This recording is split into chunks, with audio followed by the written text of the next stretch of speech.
Hello guys, इस episode की starting में वन वन जो अपने स्कूल में जा रही थी उसे देखकर आसपास के लड़का लड़की कह रहे होते हैं। उसमें से एक लड़का कहता है, आखिर ये चल क्या रहा है? मुझे लगा कि एक पेड़ चलकर स्कूल जा रहा है। तो लड़की कहती है, यहाँ तक कि तुम उसे जानते तक नहीं हो। वो वन वन है, क्लास एफ से। क्या वो लड़का लड़की उसकी तारीफ करना शुरू कर देते कि वो किस तरह की लड़की, उसका फैमिली बैकग्राउंड कैसा है, वो किस तरह से क्लास में रहती है, मतलब वगैरह वगैरह वगैरह सब वन वन ही सुन रही होती है। वो कहती है, तुम्हारी मेमोरी काफी अच्छी है। क्या वो अपनी क्लास में आ जाती है, उसके आते ही सारी क्लास साइलेंट हो जाती है। क्या आते ही लोग उसकी तारीफें करना शुरू कर देते हैं, मतलब समझ जाओ किस तरह की तारीफ है। वहाँ पर टीचर जाती जो कहती, ये वन वन ये फिर से नहीं, तुम्हें देखो तुम क्या पहन कर आई हो। अपने मन में कहती, ये स्टूडेंट पहले से एक्सपायर होने वाली है, तो इससे बात कर कर सिर्फ अपने समय की बर्बादी होगी। फिर चिल्लाते हुए कहती है, अपनी सीट पर वापस चली जाओ। और उन कहती ठीक है, और ये कहते अपनी सीट की तरफ जाने लगती है और अपने मन में कहती है, बस में रिजल्ट के हिसाब से सब अपनी सीटों को लेते हैं, मतलब जिसके नंबर ज्यादा है वो सामने और जिसके नंबर कम है वो पीछे। वो कहती है, मैं हमेशा लास्ट वाली सीट पर बैठती हूँ। ये बात एक बंदे के पास जाती है और वो उसके बारे में हमें बताती है, ये शाओ ये स्कूल का सबसे योग्य लड़का है और वो शिहान का भतीजा भी है।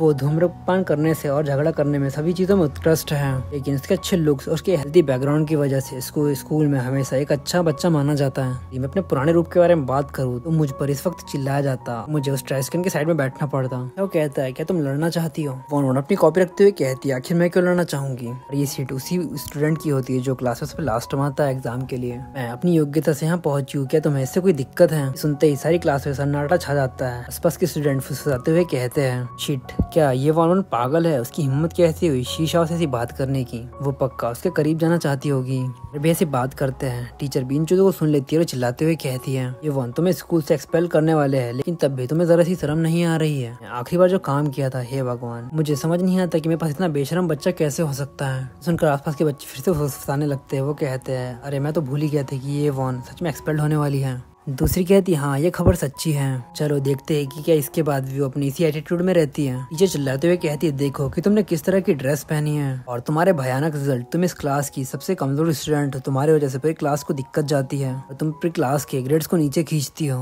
या तुम्हें शर्म का कोई एहसास नहीं होता? और बाहर इशारा करते हुए कहती है, तुम मेरी क्लास से बाहर निकल जाओ। ये सुनकर आसपास के बच्चे भी उसका मजाक उड़ाने लगते हैं। वॉर्न खड़ी होती है और कहती है, स्कूल से निकल जाओ मिस लियांग, आपको मुझसे इस तरह से हाथापाई करने का अधिकार किसने दिया? लियांग चिल्लाते हुए कहती है, तुम्हें स्कूल से एक्सपेल्ड कर दिया जाएगा जब स्कूल के हेड की मीटिंग होगी। सुनकर वन मन में कहती, यूनानिमस डिसीजन, मुझे किसी बड़ी गलती करे बिना निष्कासित करना चाहते हो। एक टीचर के रूप में मेरे जैसे स्टूडेंट से तुम्हारी सिर्फ इसीलिए नहीं बनती, इसका सिर्फ एकमात्र कारण है क्योंकि मैं जानती हूँ कि स्कूल लीडर एक शादीशुदा आदमी है और तब भी आपके उससे अफेयर्स हैं। चिल्लाते हुए कहती है, बेवकूफ, तुम अभी भी वहाँ पर क्यों खड़ी हो? और कहती है, स्कूल के स्टैम्प पर अभी भी कोई ऑफिशियल लेटर नहीं आया है। क्या आप ये उम्मीद रखती है कि मैं आपके इन शब्दों पर विश्वास करूंगी कि मुझे एक्सपेल्ड कर दिया गया है? इसलिए मुझे नहीं पता कि आप इन चीजों को शॉर्ट कहती हो। ये सुनते ही उस टीचर को गुस्सा आ जाता है।